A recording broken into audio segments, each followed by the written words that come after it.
evening, guys. Thank you so much for coming tonight. The December 10th, 2024 business meeting will start.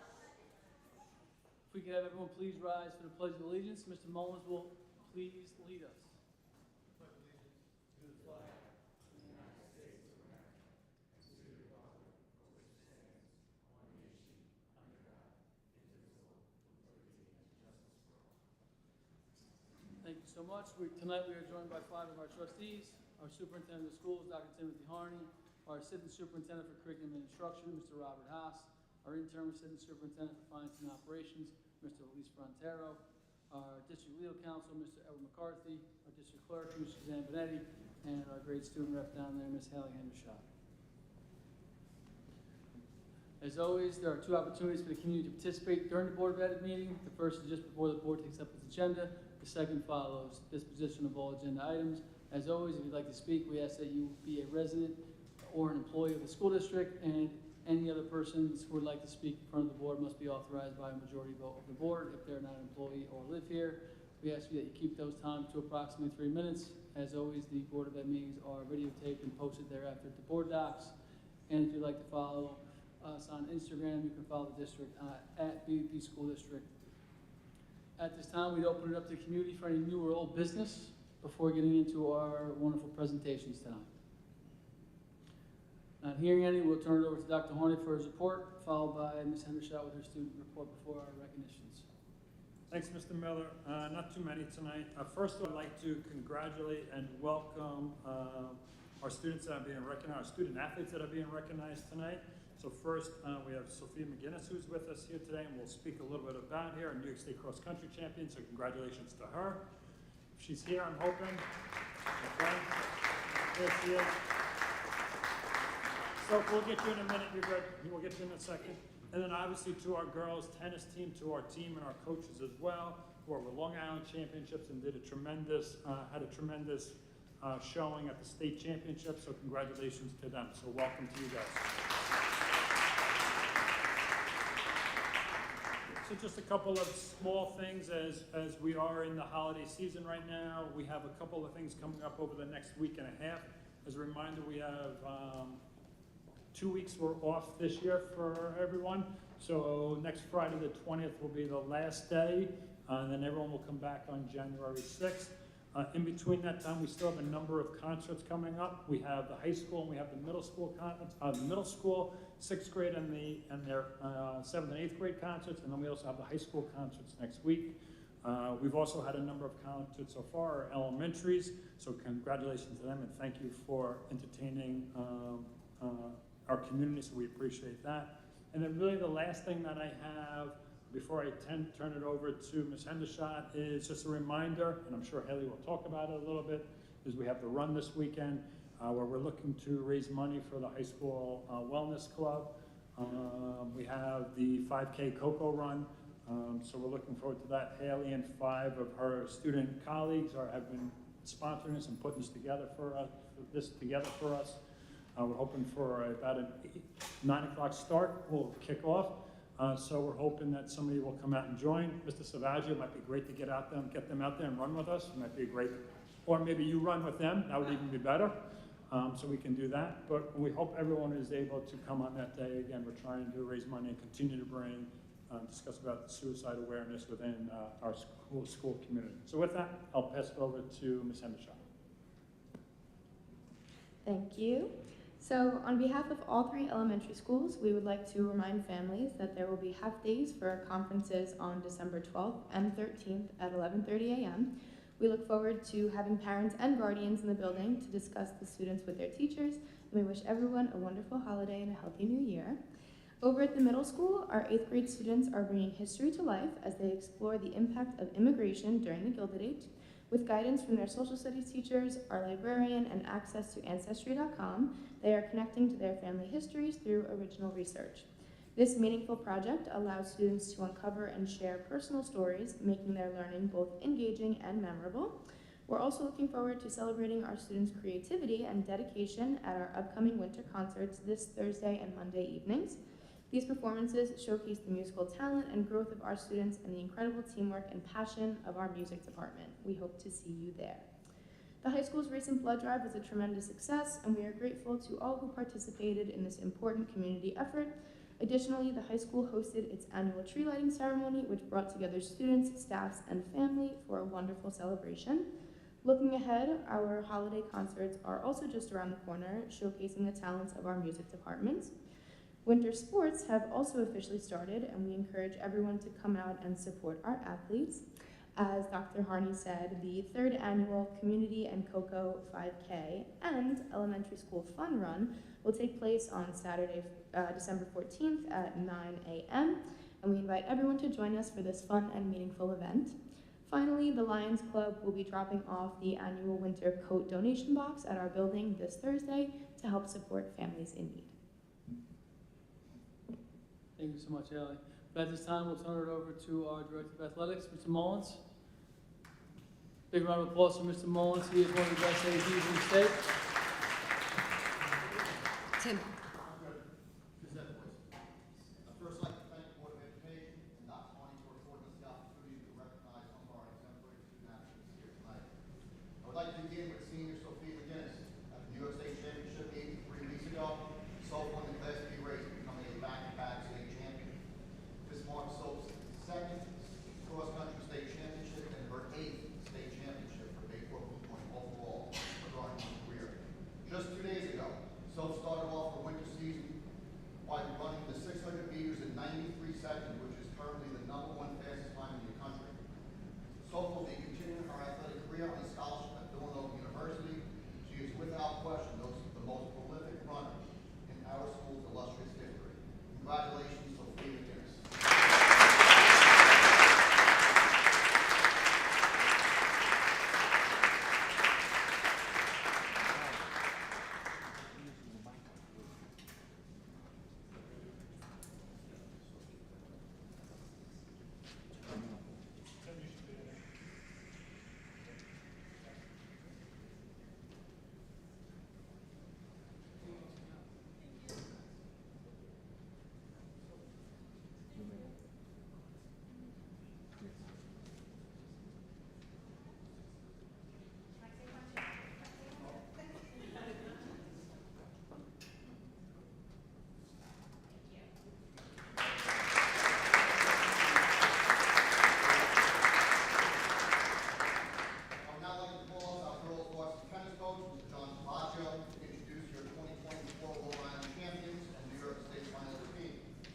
Before I turn it over to Mr. Savaccio, I want to congratulate him not only on an exceptional season, but on being named Tuesday Coach of the Year.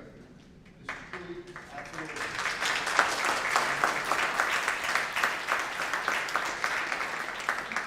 This is an honor that he truly deserves, and we are extremely fortunate to have an educator and coach like him teaching and guiding our student athletes day in and day out. Coach Savaccio.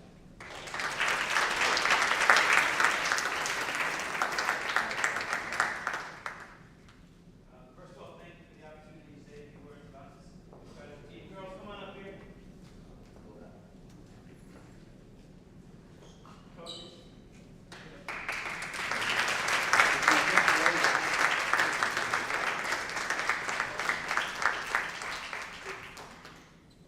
I want to start off by thanking Mr. Miller and the Bayport Blue Point Board of Education, as well as Dr. Harney and his team of administrators for all their support during this incredible journey. I know it doesn't need to be said, but how lucky are we to have Mr. Mullins on our side? Thank you, Tim. I'm not sure what can be said that has not been said already for the Chase and Village. There are a few people I'd like to thank.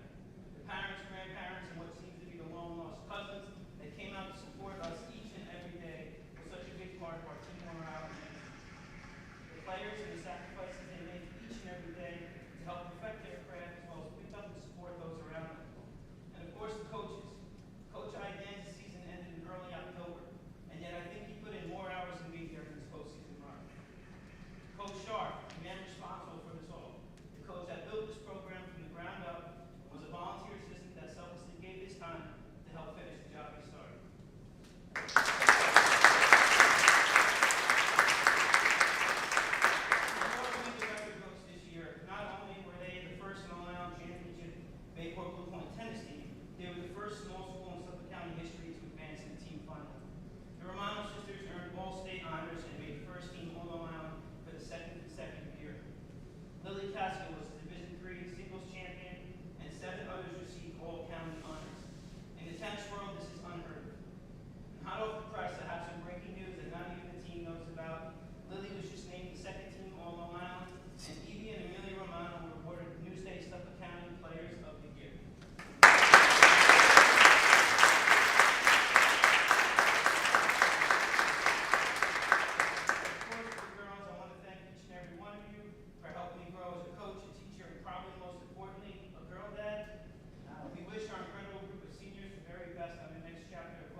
On behalf of the board, we just want to say congratulations. Thank you for representing the school district so well. We do have 3 wonderful presentations tonight. We will not be offended. We definitely know you don't want to stay for them. So this would be a great time for you guys to head home. There is an exhilarating budget presentation though. Thank you guys so much. Congrats. But at this time, we will turn it over to Dr. Harney to introduce our first presenter from Silver. All right, thank you, Mr. Miller. So at this time, over the course of the last couple of months, we've had a number of presentations.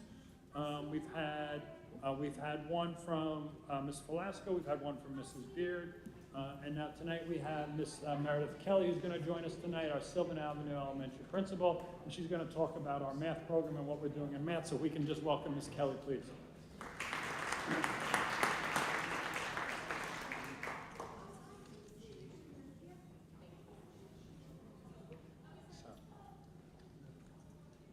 Thank you so much for the introduction. I'm proud to be the principal of Sylvan Avenue, and I want to first of all thank you for the opportunity to be able to speak with you this evening, and really in following Ms. Velasco and Mrs. Beard, the opportunity to be able to share more about our elementary buildings, and specifically tonight to speak a little bit more to our elementary math curriculum and program, and also introduce you to some Sylvan Avenue mathematicians and a glimpse into some classrooms along the way.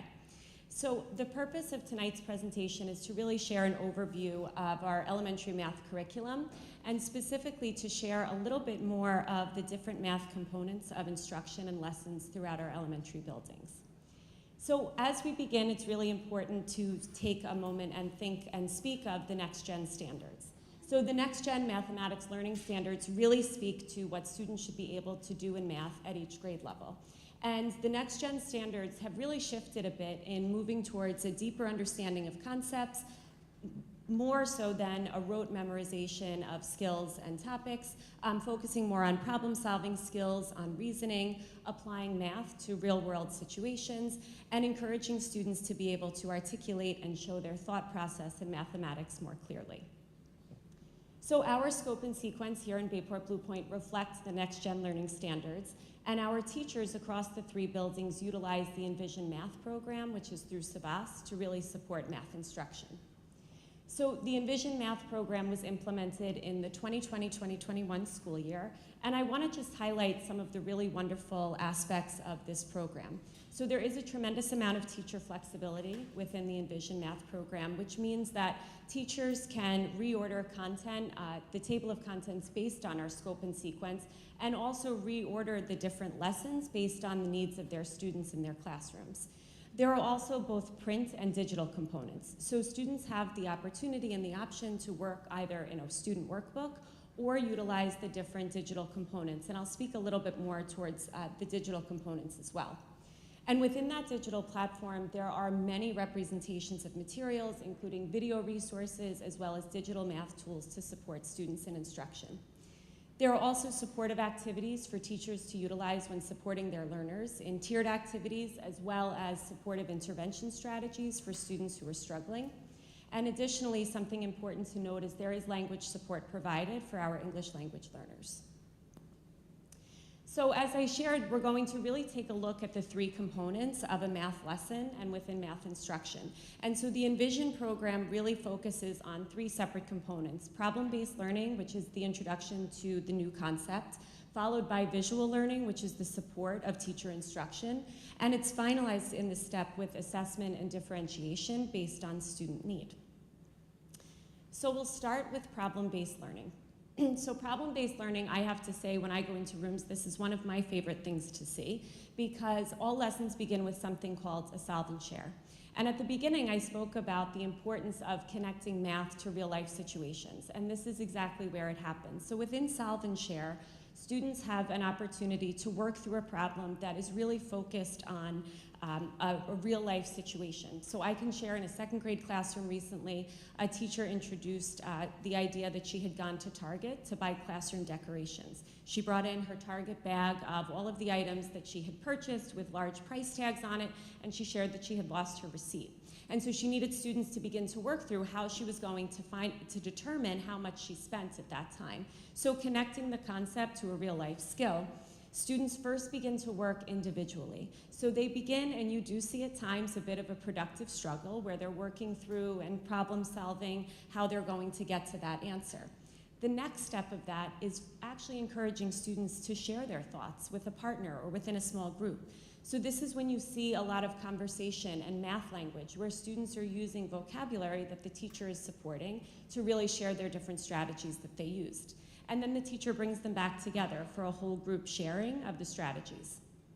So not only does this promote math discussion, but it also builds a sense of confidence, because for learners who are in a classroom, they're beginning to see that there may be more than one way to solve a problem, and they're beginning to build on different partners and different other students' ideas. So this allows a deeper understanding of concepts as well. So I'll share with you a solve and share from a kindergarten classroom. So the class aquarium has two kinds of fish, goldfish and tetras. Write numbers to tell how many of each kind. Draw a circle around the fish that has a greater number than the other, and show how you know that you're right. And I'll introduce you to one of our kindergarten students.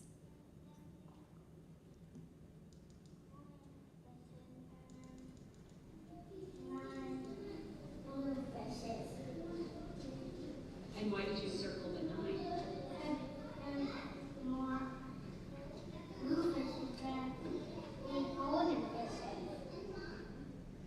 So obviously pretty proud to show off his thinking, but again, you see that articulation of thinking and conversation and math vocabulary even in kindergarten.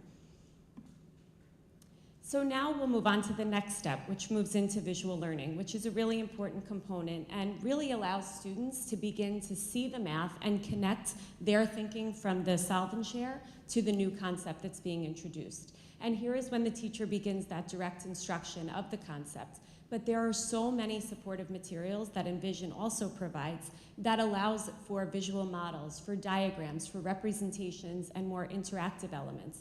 So again, this is a shift away from just that rote memorization of topics and building a deeper conceptual understanding.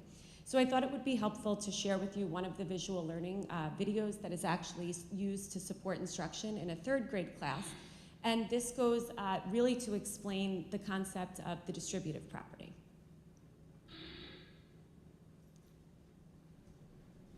How can you break up a multiplication fact?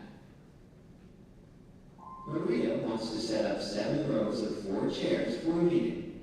She wants to know how many chairs are needed, but does not know the product of 7 times 4. You can use known facts to help find the product of unknown facts. How does this arrangement of chairs show 7 times 4?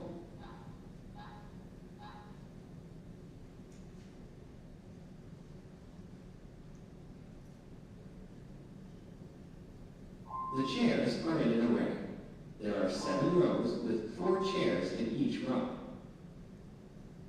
How can splitting an array help you multiply? Think about this question as you do the activity that comes next. So this is just a glimpse into the beginning of how the concept is introduced. And now students move into some guided practice that they do. And there's a really interesting aspect that our math program includes as well, which is an aspect called Convince Me. And in this, students need to really use justification for their reasoning. So again, it's focusing on that next-gen standard that we spoke about at the beginning. So from visual learning, we move to the last step of the lesson, which is the assessment and differentiation. So teachers utilize something called a quick check to begin to assess how their students are doing in relation to the concept. And based on the quick check, as well as their own classroom data, they begin to tailor instruction to really respond to the specific needs of their students. And as I shared, this program also provides a lot of resources for teachers. So there are different intervention strategies that could be used to support a student who's struggling. There are intervention strategies for a student who is struggling with the topic. There's also on-level material for students who are demonstrating an expected understanding, as well as enrichment for students who could benefit from more open-ended questions. Also available for our teachers and our students are some math tools and different games to also reinforce the concepts. And so now with teachers' understanding of where their students are, they begin to differentiate for their needs. So something that you'll see when you pop into classrooms, which is a student favorite, something called math rotations, in some classes known as math workshops. And here I gave 2 examples. So the first on your left is from a 2nd grade classroom, and this is based on the idea of math having 4 letters. And students work in rotations where they go to a rotation for about 15 minutes, focusing on each of the 4 areas. So the first station will be a Meet With Me station, where they'll work with their teacher in a small group for more targeted instruction.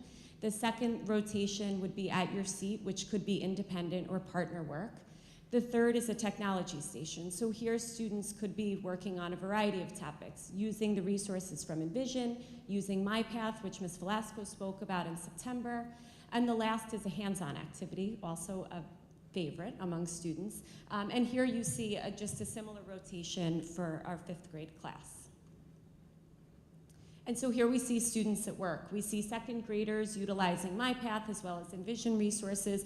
We see 4th graders working together in partnerships to find the area of different shapes, and 5th graders working on division concepts in a hands-on activity.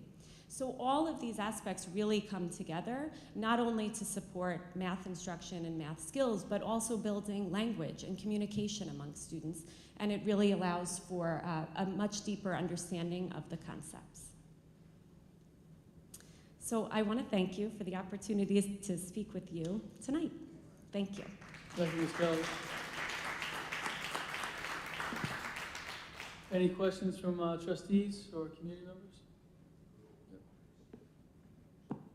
Not a question, just a thank you. I know that December in particular is an incredibly busy time for all of us, not only as educators but as parents. So I just want to thank you for taking time out of your schedule to present for us and put this together for us this evening. And also just on a personal note, as an elementary parent who was taught math in a very different way, it's really great for me, and I hope other elementary parents, if they're not able to watch at home, may go back and watch the video, just to get some insight into how math is being taught today.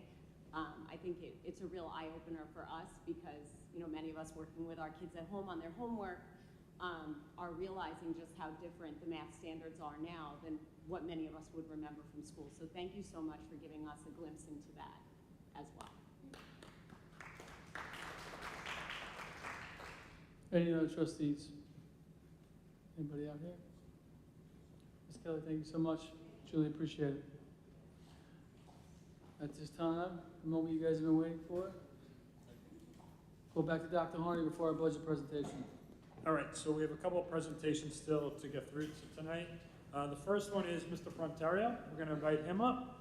We're going to do usually each year at this time, we do a quick overview of the budget process and what we're looking at for the year. So some of this you may have seen in the past, so I know Mr. Frontario will kind of walk us through that so everyone kind of gets a quick understanding of really where we're going and what we're looking at going forward.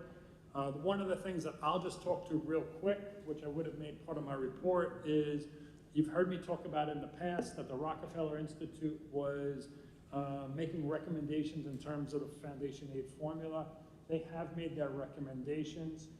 Now it's really up to see where the governor sits with these, and really the next big, I'll say, thing that will come our way will be the executive budget, which will be somewhere around January 21st.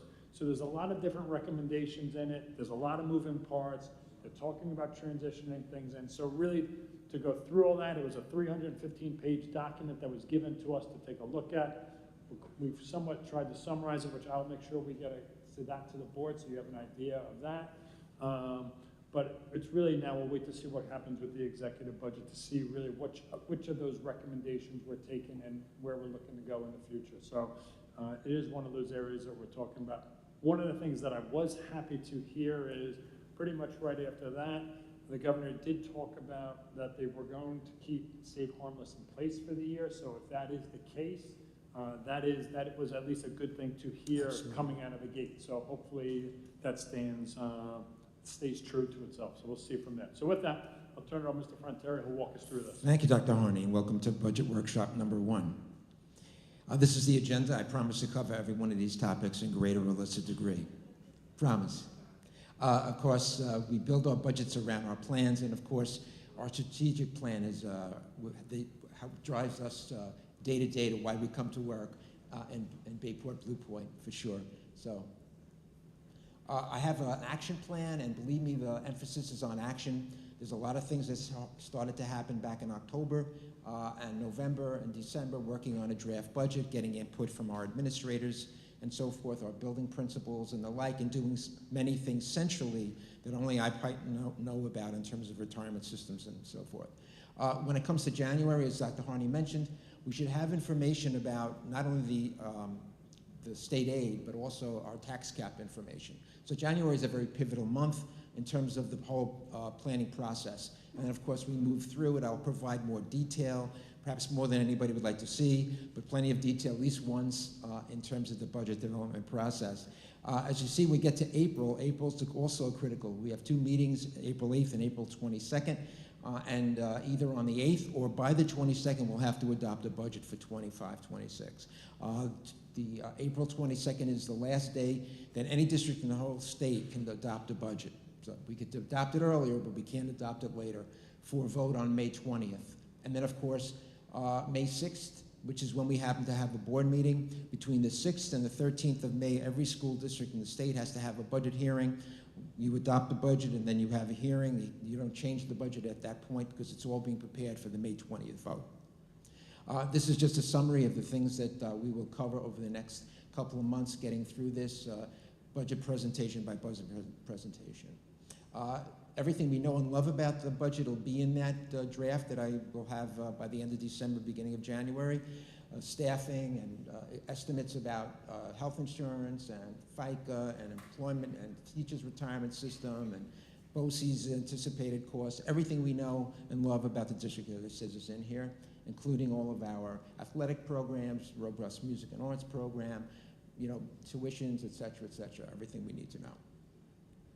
Of course, there are always considerations when we develop the budget, and this year is no different in terms of enrollment of special education, transportation, pre-K, transfer to capital, retirement incentives, reduction in appropriated reserves, and of course, we want to end our fund balance, hopefully for the 25-26, at least break even or increasing, and that's a major goal which we will do on the expense side. So in terms of what is a fund balance, it's the result of operating at the end of a particular fiscal year. And when we estimate it, we take our actual fund balance from the years that we've been operating the prior year, add all of our revenues, subtract all of our expenses, and that becomes our fund balance. Some years that is increasing, some years that it's decreasing, some years it's staying the same. But the whole idea is it's derived from spending less than the budgeted on the expense side and receiving more revenue than you anticipated on the revenue side. We've had a fund balance for as long as we're operating, for 90 years or thereabouts. We've had a fund balance for all of those years. This is the components of the total fund balance as of June 30th of 2024, right from our audit. There's 4 components of the reserves, which are teachers' retirement system, EBLR, unemployment, workers' compensation, our unassigned fund balance, which can be no greater than 4%, and our appropriated fund balance, which we give back to our taxpayers, and some open purchase orders that have to be carried over into the 24-25 school year. This is a summary of the last 20 years in terms of how we finished the year in terms of fund balance. For this year that we're living right now, we're attempting to do that by freezing spending and holding everything close together, so to speak. So we might end up actually either at break even or slightly positive. For the 25-26 budget, I'll actually be building it into the expense side of the budget that as we move forward. This is just when on the revenue side, the board during the tax levies for those past couple of years could have raised the tax levy higher to the taxable tax cap amount, but chose not to. We were coming off of COVID, and they were sensitive to what was happening in the community. So now we're at a point where we're actually raising the tax levy to the tax cap amount. And these are the past couple of years' budgets, which I've been very closely involved with. They're very sharp, my budgets, in terms of how we spend money. So, 98.77%, 98%, as you can see, are pretty tight, but that's good for the taxpayer, but it also doesn't necessarily raise our fund balance or maintain it. It dropped a little bit, so now I need to build some of those expenditures into the budget that we're not necessarily going to need to spend. This is a 15-year look at our budget increases and our tax levy increases over the 15 years. And again, we see the tax levy, allowable tax levy limit, that's the number in parentheses, and then the number outside the parentheses is what we actually did. As you can see, most of the time, we've done at the cap, but yet a couple years ago we did not. This is pretty impressive considering that it costs a lot more over the past 15 years to educate a child than we have back then, and still in all, our average over those years in terms of budget-to-budget increases at 2.39, and our tax levy 2.90.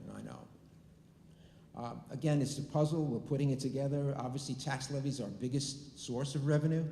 State aid is important to us, and hopefully we'll at least can count on our foundation aid being where it currently is. Maybe it won't go up, but at least it'll be where it is. While they're trying to go through the Rockefeller Foundation report and figure out how they can really implement some of these recommendations that are there now. But in the meantime, we still need to operate, and we still need to get state aid. So hopefully they're going to continue the foundation formula the way they currently are doing it while they figure out how to retool it. And of course, we have appropriated fund balance, and we have some use of reserves and some miscellated income. Ultimately, all of those things have to equal. Whatever we decide we're going to spend on the expense side, we have to have that on the revenue side. It has to be exact match. Okay, and then of course, there's certain things that we know right now, centrally, with teachers' retirement system, employees' retirement system, workers' comp, and health insurance, FICA, debt service, and transfer to capital. This is a retirement system. For teachers' retirement system, you can see that they finally have come up with rates that, employer contributions that are fairly predictable, which is very nice. I've been in this business long enough to see contributions of 22% one year and then 0.25% another year, which is very crazy from a budgetary responsibility, but now they've really smoothed it out a bit, so it's very predictable. And 10.11% of all the salaries paid in 24-25 will be paid in the 25-26 school year. And it's about a $3.5 million enterprise at the moment. Employers' retirement system is for all our classified staff. Here, it's about an average contribution that they figure out. Most of our employees who are classified are moving now towards Tier 6. We have some in Tier 4, almost none in Tier 5, and a larger number actually in Tier 6 than in Tier 4. Ultimately, that works out, just for your information, to about an 11% contribution rate, which puts us at about, based on about $8,200,000 of salaries, puts us at about $1.1 million in terms of what we're budgeting for. This is our workers' comp. We're self-insured for workers' comp, and 550 seems to be doing the trick in terms of what we really need, and we don't need to change that much.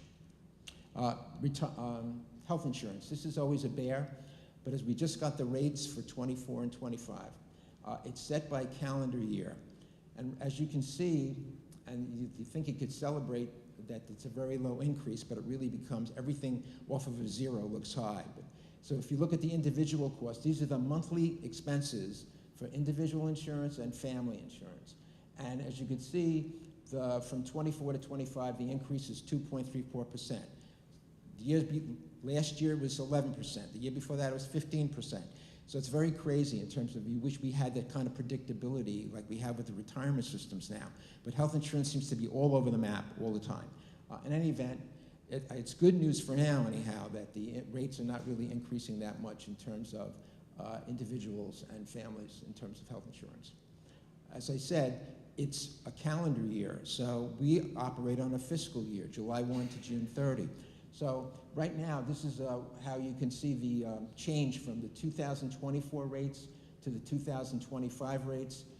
And again, it's a minuscule change for individual and really zero for family in terms of the actual increase. And to determine what we'll need for 25-26, I take half the rates that I know about right now, but that's half the year and we know what the rates are. I'm predicting a 10% increase in those rates so that I can add up, get through the whole entire fiscal year. And as you can see, we have about the 18,642 for an individual plan, 42,435 for a family plan. We currently have about 66 active employees in individual and 175 in family. And then we have about 100 who get payout, and about 200 people who are retirees All of that is a roughly $10 million operation that we ended up having to budget for. In terms of FICA, we need to include all of that now with the new max. The percentage hasn't changed, but the new max has, and we have to handle that accordingly and build it in. This is our debt service. Right out of our schedules, this is what we need to pay in 25, 26. The important thing to note here is that when 26, 27 rolls around and somebody's standing here next year explaining this to you, you should know that it's going to drop by $1.5 million. And so you'll need a plan to maybe either borrow and a new bond and $1.5 million can handle the debt service for that, or you put it into transfer to capital, or you put it in transfer to capital and some into fund balance, but there'll be decisions that you'll need to make. But the one thing I would recommend you don't do is don't cut it, because you'll never be able to put it back in the budget once it's gone. Okay, and then in terms of capital line, we're going to continue to budget the $500,000 transfer to capital, even if we're not sure yet what projects we're going to actually be doing at the moment, but as a placeholder, it's a good best practice. This is just a little chart that shows the changes in budget in terms of dollars amount, how that impacts on the percentage increase. Looking forward to January and February, I'll be going over the budget in greater detail, each of the functions, giving some information, so at least you see at least once in the whole process. You get an idea, and I review every one of the functions, explain, and I have this is basically what it looks like. It's the budget function, which is right out of the Uniform System of Accounts for School Districts, so that it looks, information that we use here is the same as they are in Buffalo, New York. And then, of course, I show the adopted budget for 23-24, the actual expenditure for 23-24, audited, our adopted budget for 24-25, the proposed budget and what that dollar change is in percent change, and the comment section is where I like to give information about what that function is all about and how many humans might be actually budgeted in that particular area, if there are any administrators and staff and so forth.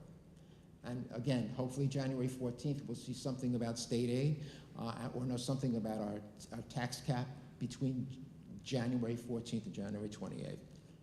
Any questions? Thank you, Mr. Frontario. Any questions from trustees?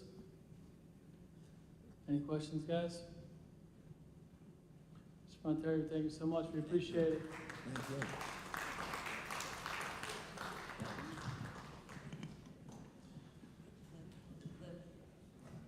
Thank you, sir.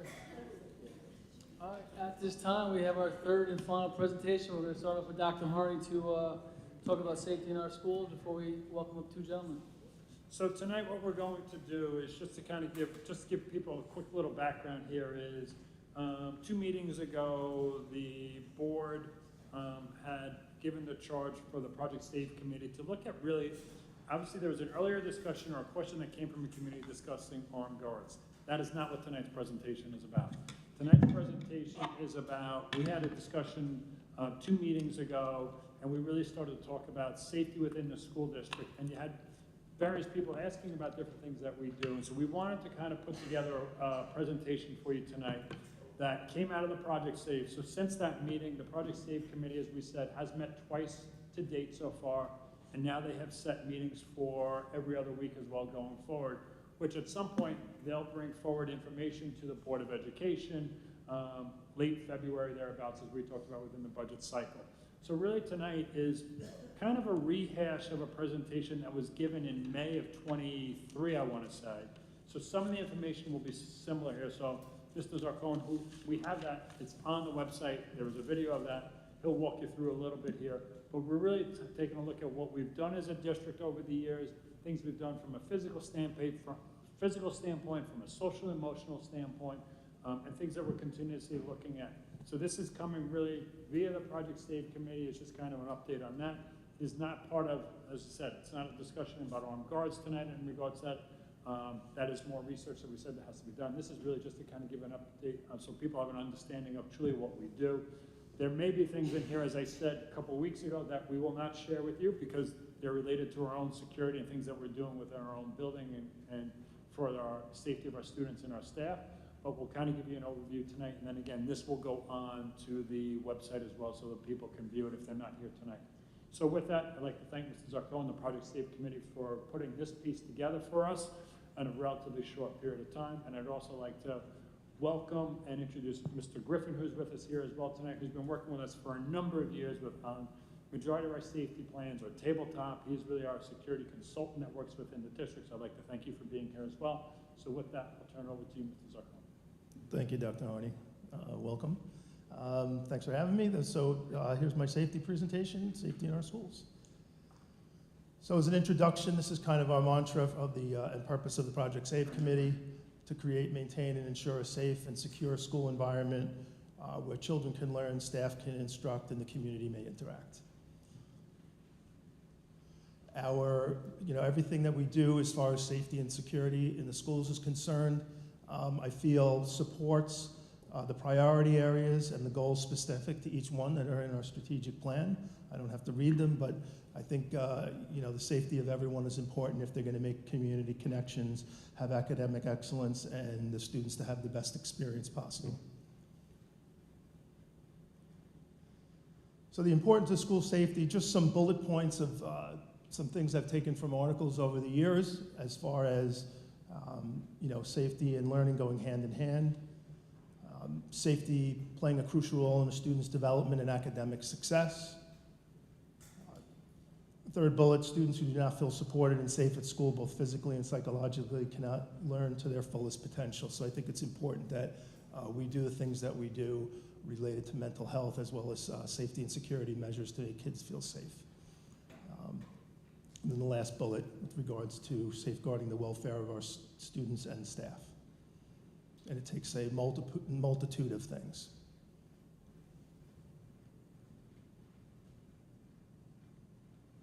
So the purpose of tonight's presentation is threefold. I'm going to share the measures that we've implemented to improve the safety of our school community.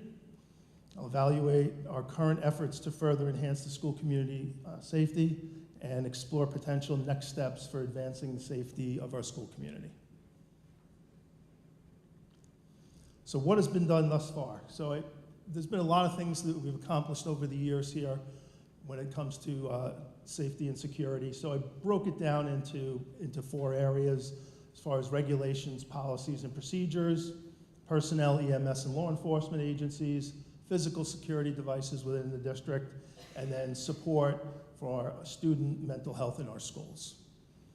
So I bulleted out a number of items under each.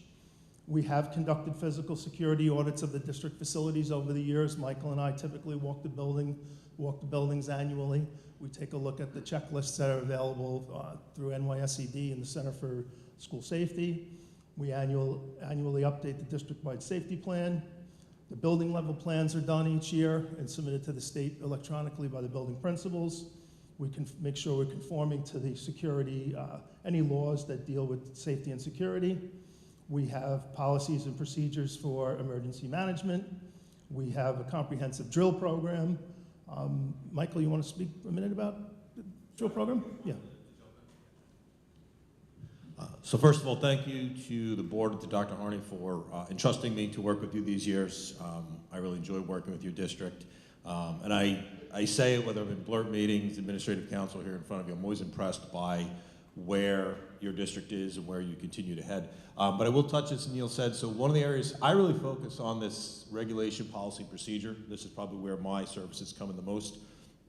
And one of the biggest factors is the training and preparedness of your faculty, of your students, of your administrators. And so we run, we're required to do your annual fire drills, lockdowns, lockouts. As a district, you run those, but we also develop a program where we try to challenge the buildings. So we shake up how they do them.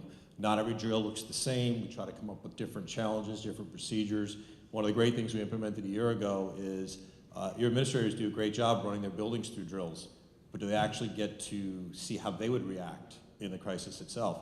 So we implemented last year, where district administrators and myself come in and we kick off the drill so that the administrator themselves has to fill their role in more of an emergency management role than actually testing their own team. We also look, credit to your superintendent, we look at larger drills that you've seen over the last few years to test some of the bigger things. We've looked at off-site evacuations. We did a reunification drill last year at Blue Point Elementary. If we can do it at one building, we get the foundations, and you can do it in any building. So we really do challenge your buildings to work through the factors. Put a lot of effort into writing and updating these plans, but it's the actual drills and then going back and making changes. So when we do the annual meetings, we go back and we look at what happened last year and see if there's anything we can change in your building plans. If it impacts one building, we then bring that practice across the other buildings. I think that's good enough. Thank you, Michael. Each building has a building level emergency response team. We obviously have the district-wide Project SAVE committee who helped put this presentation together.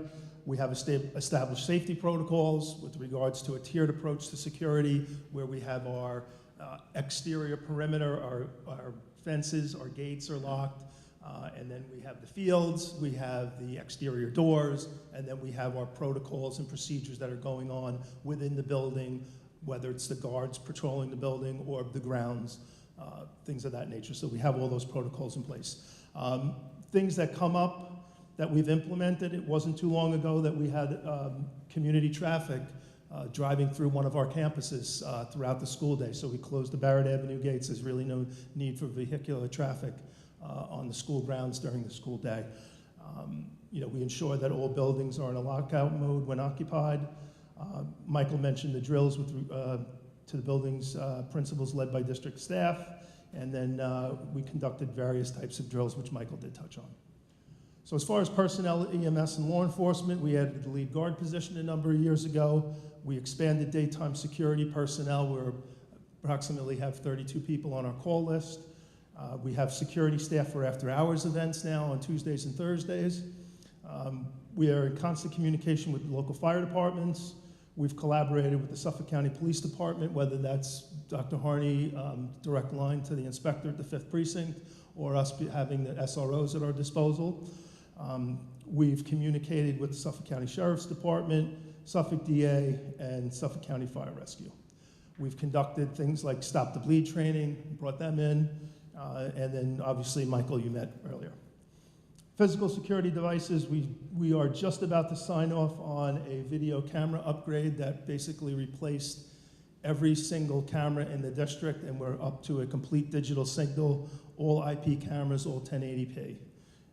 That allows for the Suffolk County Share program to exist, that the Suffolk County can dial into our cameras and VPN in if there's an emergency. We have our main lobby vestibules, door access controls. Staff has ID cards that they need to utilize the access controls. We have knock boxes on the exterior of the buildings for off hours for EMS, fire, and police departments. We have vision panels for classrooms and offices, cafeteria included, so if we have to go into a lockdown mode, we could very easily just close the vision panel over the window and not be seen. We expanded our radios. We have an all-digital signal. We're able to talk. We have a number of channels that go district-wide. We have point-to-point on each campus and various channels that are assigned accordingly. We have panic buttons located at each of the greeter desks. The SAVE hotlines are located in all of our buildings. Those are a direct call to 911 headquarters with pre-populated information to the police in the event that there is a horrific emergency and you can't speak. You just pull the phone off the hook. We have enhanced the Wi-Fi and cell service, which has allowed us to introduce the Rave app. We've integrated our PA and phone systems, which allowed for pre-recorded messaging. So if we need to put the building in either for a lockdown drill or an actual lockdown, there's a code that gets entered. It takes over the PAs and the phones and speaks out a message to everyone that we're going to go into a lockdown drill or, heaven forbid, a lockdown. We have also provided the local fire department with access to our radio frequency. So we have a number of radios in the district in each building that is programmed to the dispatch of Bayport Fire Department, and they dispatch for Blue Point as well. Supporting mental health in our schools. So this was something that is additional from the,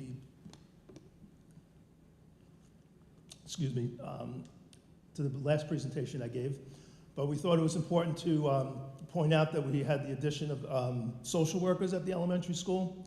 We had an addition of a full-time guidance counselor as well. We created wellness centers at each of our schools. Obviously, the high school gets, it's the largest space, both interior and exterior, got a lot of exposure, but we do have those places identified in each of our other buildings. We have on-site support teams, whether that's administrators meeting with social workers and psychologists, or it's our EST at the high school and middle school. We have those on-site supports. The district has an SEL quarterly newsletter. We have designated no homework nights.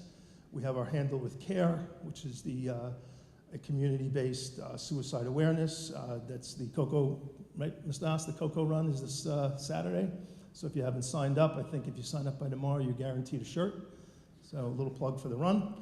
Other things that we've done, we've added additional clubs at our elementary schools, intramurals at our middle school. We had a Phantom Day at our high school. All things that we look to try and connect the kids to the school outside their academic day, so it's just not about academics. The Phantom Day, for instance, I'll give a plug to my new principal. Normally on PSAT Day, we have the students take a test in the morning, and then the rest of the afternoon is their complement of classes. Mr. Walcott, almost doctor, Mr. Walcott created was a Phantom Day where we had students were able to, they were all testing in separate locations, so in a large location they were able to eat as a grade, so they were able to interact with students that they normally don't during lunch. We had a full-scale school assembly, and then teachers basically set up workshops of activities that interest them, and students signed up for them. So they got to see the teacher, out of their teacher mode. And then we've had various community partnerships within the district, whether it's Great South Bay Coalition with Yes, the Coluccio Foundation. We just started something with Sable School District.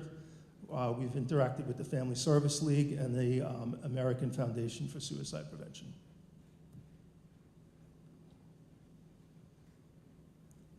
Ongoing annual activities. Michael did speak a little bit about the drills. We have so many fire drills, lockdown, lockout drills that we do. We've done the evacuation drills. We've done the off-site. Our annual Go Home Early, which tests our communications and transportation systems. That was done right before Thanksgiving. We have shelter-in-place drills, bus drills done 3 times a year. The last 2 items, administrative tabletop drills and pen tests, I'm going to ask Mr. Griffin to speak to. Thank you. Yes, so summarizing everything that Mrs. Zargone spoke about, it all comes back again to the level of planning, training, reinforcement that you do. The administrative tabletop drills are a great tool. I think we do them twice a year. It brings everybody together around a table. We get to walk them through a scenario, something a little more significant than what they deal with in the physical drills, so we can get them thinking kind of outside the box. And then there's an opportunity to talk through how you would respond, what communication tools you would use, how you would interact. The other great thing about the administrative tabletop drills is it does touch on the fact that you have a whole district that's there to support a building. So whether the building principal is there managing the crisis or someone else from district is filling in, there's an opportunity for everyone to talk and think about how they would manage that crisis, be it in that building or district-wide. And we've done these in both facets. We've done them where it's sort of a building-specific tabletop, and then we sort of see how the rest of the district coalesces around them, or it's a district-wide event, which is driven more from the top. So we get to see the emergency organization, we get to see the decision-making, we get to see the crisis action. The second thing that we started doing about 2 years ago, which I'm really happy to see the district do, is penetration tests. So as Mr. Zarcone said, you've built a great program. You have your perimeter security, you have your access control, and then you have your policies and protocols for people in the building, on unidentified visitors, people who maybe come through an opening. So this is an opportunity to see how well we are performing in all of those 3 areas. And on large scale, without getting into detail, as Dr. Harney said, more often than not, the pen tests are verifying the effectiveness of your programs. But what's also great about a pen test is on the occasion that we find a problem, again, now we get to go back and pinpoint what's the solution. So rather than doing these blanket solutions or just patting ourselves on the back, we really do try to press your district. And we press it on that same level. So we do penetration testing. We do very broad. Is someone on property too long in the wrong area noticed? Not just by your security team, by your faculty, by your staff. Can someone get in the building without being invited through the front door? Can they find an opening? Can they piggyback? And then finally, we even test, we allow someone in the building. How can we identify whether or not they should be there? So those are just some broad pictures. But these 2 things together are probably the backbone of reinforcing all the efforts and all the factors that Mr. Zarcone spoke about. Thank you, Michael. So potential for next steps for advancing the safety in our schools. So the next two slides, I kind of tried to group them by little to no cost items, and then things that might require some budgetary considerations. So moving the tabletop exercises from the administrative level, now bring it to the BLERT team level in each building and kind of put, stress their plan and see how their management works, given a particular scenario. Administrative center reception area Harding. That setup down at the administrative center is slightly different than the other schools, so we wanted to make some modifications to it to bring it up to the same level that we have in the other buildings of our 5 schools. We did receive quotes for that, so that is something that could potentially happen if it's supported by the budget. Provide staff with additional training. Recently, Superintendent's Conference Day, we had our aides and assistants trained in first aid and CPR. I had mentioned Stop the Bleed before. That was a couple of years ago. What I'd like to do is come up with some type of staff training that's ongoing. We can't do everyone at once, but cycle the staff through over a number of years, but do first aid CPR, do Stop the Bleed, do Narcan training, and those types of things. Integration of physical security devices, including 911. Currently, these things they're not tied together. So yes, we have a code to lock the building down and make an announcement, but that doesn't call 911. It also doesn't shut off the door access controls. It doesn't tie into our camera systems that turn on automatically. Technology department has been working on this, so this is something that hopefully we can pull together at some time in the near future. As far as cost, that I don't know at this time. Local audible alarms on select exterior doors, so if there's a door that we find propped open on occasion, that we might consider just putting just an alarm. It's not tied into our system. We have 30 doors that are tied into a system that could potentially ping out, if technology allows it, ping out an alarm that the door is open, but there are far more than 30 exterior doors in this district. So do we just put audible alarms on some of them that we could think need to be select exterior doors that might be propped open? It'll just ping an alarm and bring attention to it. They're $20 on Amazon. Require all students in grades 6 through 12 to wear ID badges. Currently, I believe the 7th and 8th grade does get ID cards. The high school has them, 9 through 12. The 12th graders use them to tap in and out at lunch, and also when they come and go from senior privilege. They are tapping in the morning if they come in late to school after the bell rings. So we could very easily get them to wear ID cards. It would just be a matter of getting lanyards and pictures of the 6th graders. And then assess our entry points into the building, especially during arrival times. So the potential next steps that are probably going to have either budgetary or potentially bond type of issues. I can't put costs to them, but require all students in grades 6 through 12 to tap in the kiosk upon entering the school building.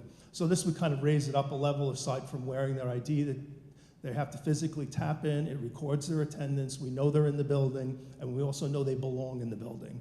Unfortunately, we are small, that we know all of our students, but in the event that we have a sub, things could happen. But it will be a requirement for students it's just another layer of security.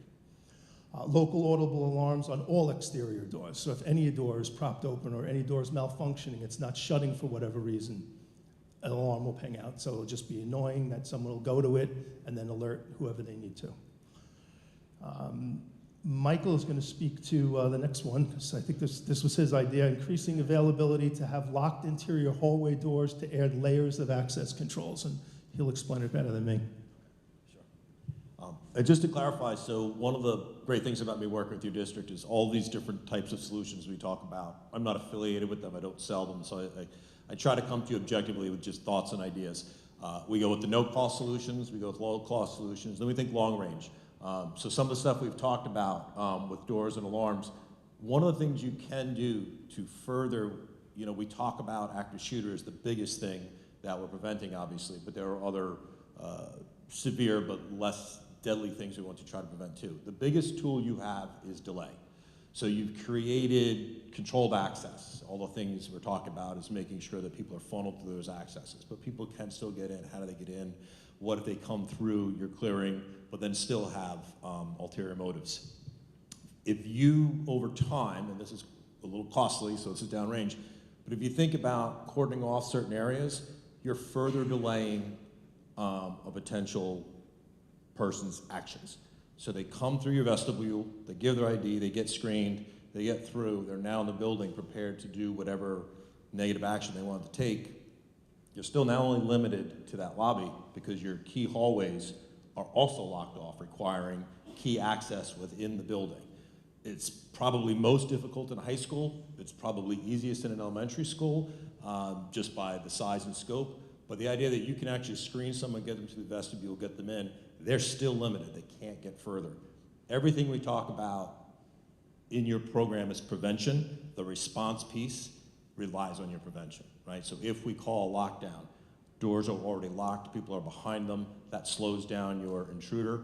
If they need a badge to get through that door right there, you've slowed them even more. So again, this is a bit of a long-range look for you, but it's a very significant way to really make your buildings that much more secure from within. Thank you, Michael. And then the last one is to enhance vestibules by creating separate entry spaces for staff and visitors. Currently, when you come into, buzzed into the vestibule after the initial screening, that's a shared space, whether you're a staff member or a visitor coming in. So it's just another level of securing the entry into the building.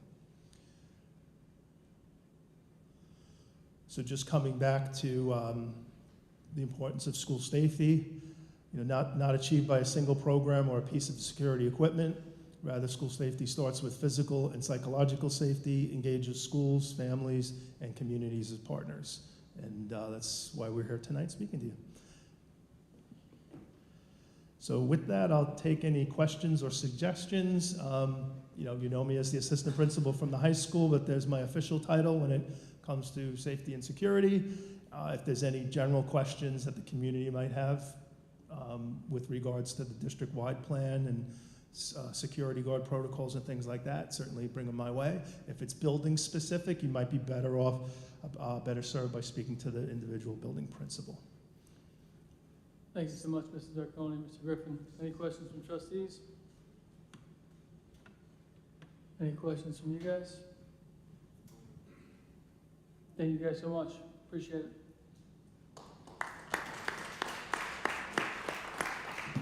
But at this time, we'll turn it over to Dr. Harney and our district legal counsel, Mr. McCarthy, to have a conversation about regionalization and some of the updates we've had from the education department recently. Yep. Thank you, Mr. Miller. Again, I'd like to thank Mr. Zarcone and Mr. Griffin. And again, the idea was just to give people a snapshot and update, and really updated a presentation that was given about a year and a half ago, just so that people had a understanding of really what the Project SAVE Committee is looking at right now. So their work will continue, and we'll continue to get updates from them. So again, thank you guys very much. We appreciate it. So really the next topic is, that we said we put on for discussion tonight, was regionalization. It's Mr. Haas had done a presentation, I want to say it was 2 or 3 meetings ago. He had done a community presentation to give an overview. And since that time, there's been a lot of different things in the news, different articles that have come out.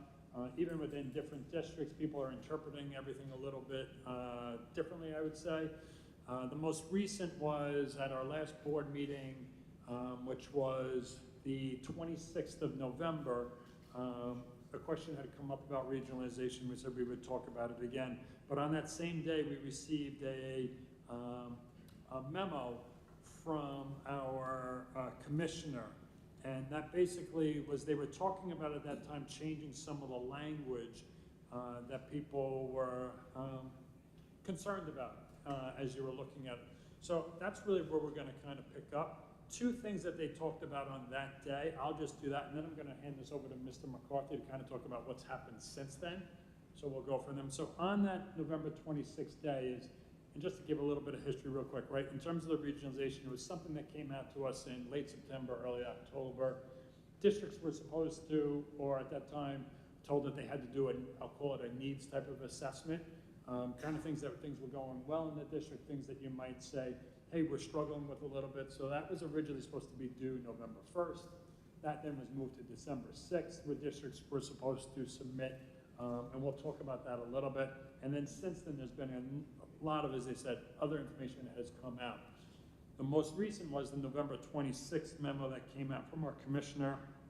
And really she talked about two non-substantial revisions to within the regionalization plan and the regulations. They talked about clarification on monitoring and amendments. Section 124, which is really the regulation that it falls in, will be revised to note that suggested amendments to regionalization plans will remain advisory rather than mandatory. So that was a big piece in the language. This ensures that districts maintain full control over the plans that they develop. And then the next one, which was a big piece too in terms of the language, was voluntary participation acknowledgement. To address concerns about mandatory participation, a new provision, again in 124, will be added, which allows districts in consultation with their school boards to elect not to participate in the regionalization planning process by submitting written notification by January 15th. So hence why we're having another conversation here. We believe that there still may be more additional information, but with that, I'm going to kind of hand it off to Mr. McCarthy. The Board of Regents did have their monthly meeting. They had that yesterday. Yeah, Monday. They had it yesterday, where they updated some of this language. I'll have Mr. McCarthy just talk to that a little bit. Yeah, so yesterday on December 9th, the State Board of Regents actually adopted the final regulations in terms of regionalization. These regulations have been in draft format for the better part of 2 or 3 months. And yesterday, the Board of Regents, as Dr. Harney said, met and unanimously approved the state's regionalization concept as far as it has been reduced to 2 specific regulations of the Commissioner of Education. And as Dr. Harney indicated, during the public comment period, there was a lot of opposition. Certain school districts have retained law firms. Other school districts have held rallies and are taking offense to the concept of regionalization. So we think in response to that, to some of those school district efforts, and with the close of the public comment period, the Board of Regents, in conjunction with the State Education Department, suggested 2 essential revisions. And the first revision that was adopted and finalized yesterday would be that if a school district does participate ultimately in regionalization planning with the district superintendent of BOCES for each BOCES district, any input or recommendations of the district superintendent of BOCES would be advisory as opposed to mandatory. The initial iteration of the regulation said that the district superintendent could come in once regionalization starts, and if that district superintendent took issue with a participating school district's input in terms of regionalization, that the district superintendent would essentially have the final word. They have softened that language through a revision of the regulation that was adopted yesterday, and now any input of the district superintendent in regards to, let's say, Bayport Blue Point or any school district's participation in the regionalization process would only be advisory and not mandatory. That's number 1. Number 2, the other significant regulation is that the Board of Regents and the Commissioner of Education has said that participation in the regionalization planning process is completely voluntary and optional. So there was insinuation and connotation that school districts had to conduct this survey at first. They were required to. A lot of school districts didn't know what that planning process was going to lead to. So that essentially necessitated this second revision to the regulation that was adopted. And it basically says that any school district can opt into regionalization planning process. Now, what is the regionalization planning process? Number 1, it's a submission of a survey that they call a tool. It's a very comprehensive survey, and as Dr. Harney indicated, they keep pushing back the submission date for that survey. What they said yesterday when the Board of Regents adopted was that the school district now has until January 15th of 2025 to decide whether or not they want to participate in the regionalization planning process, i.e. the submission of the survey tool. So those are the two major revisions that were adopted yesterday by the Board of Regents. There's still a tremendous amount of information that is still uncertain and up in the air. One of the big pieces of information is, one of the big questions, I should say, is if a school district decides not to opt into the regionalization planning process, what that would mean for the school district going forward. And then the other big question that is uncertain at this point is essentially if you opt out of the regionalization planning process, are you also opting out of the possibility to participate prospectively in the submission and finalization of regionalization once that occurs within the next 2 school years? The Deputy Commissioner of Education for Education Policy has indicated yesterday at a press conference that if you essentially opt out of submitting the survey, you're essentially opting out of the entire regionalization process going forward. Our interpretation of the regulation does not support that statement, and we think that the regulation really speaks to the fact that you can opt out of submitting the survey and then essentially at some point in time possibly participate in submission of the regionalization planning. That's going to kick in, I believe, the 2026, 2027 school year. So there's a little bit of uncertainty as to what opting out of submission of that survey means. We're going to essentially try to gather more information from Albany and the Commissioner of Education.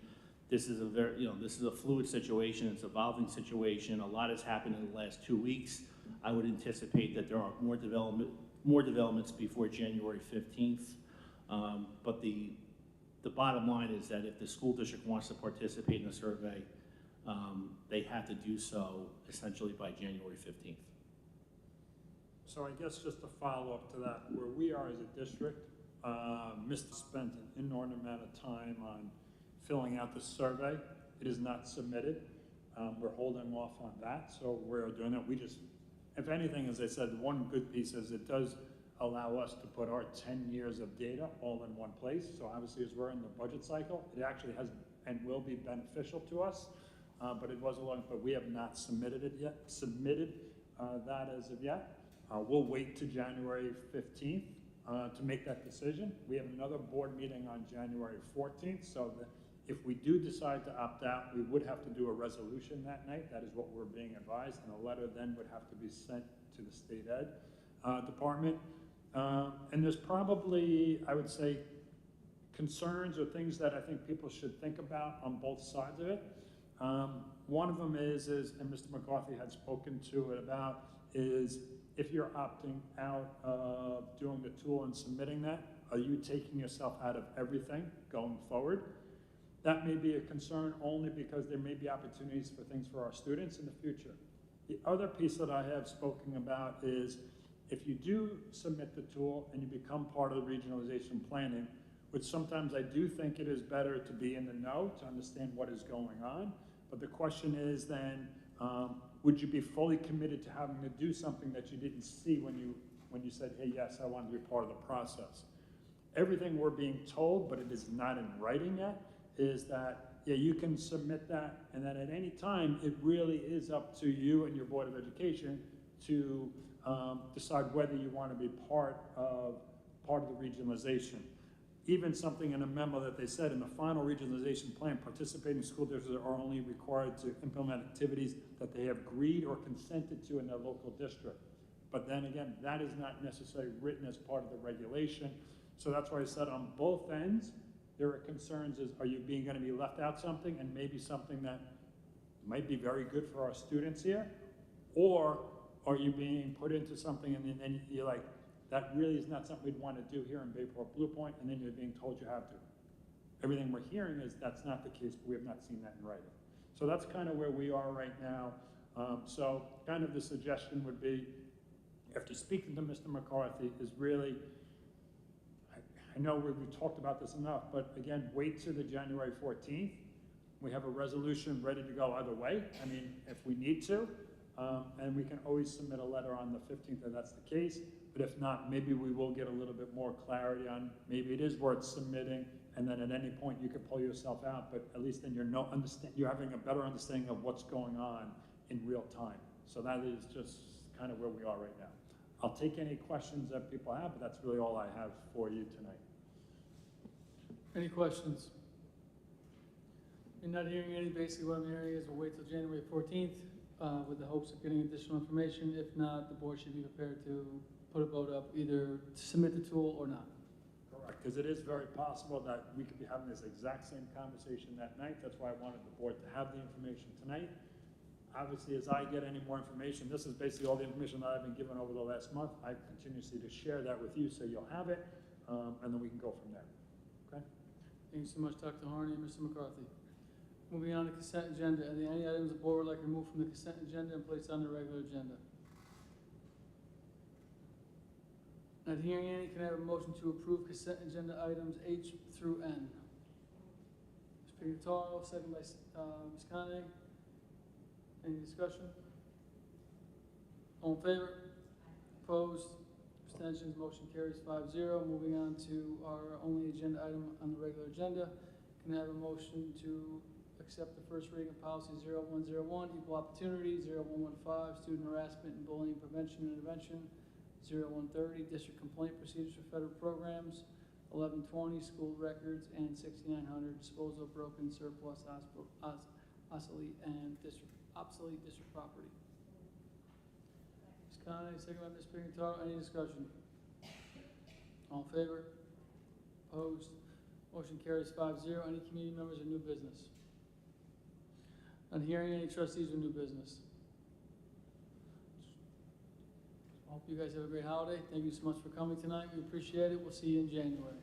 Can I have a motion to adjourn? Mr. Krug, Ms. Pignataro, all in favor? Thank you guys so much.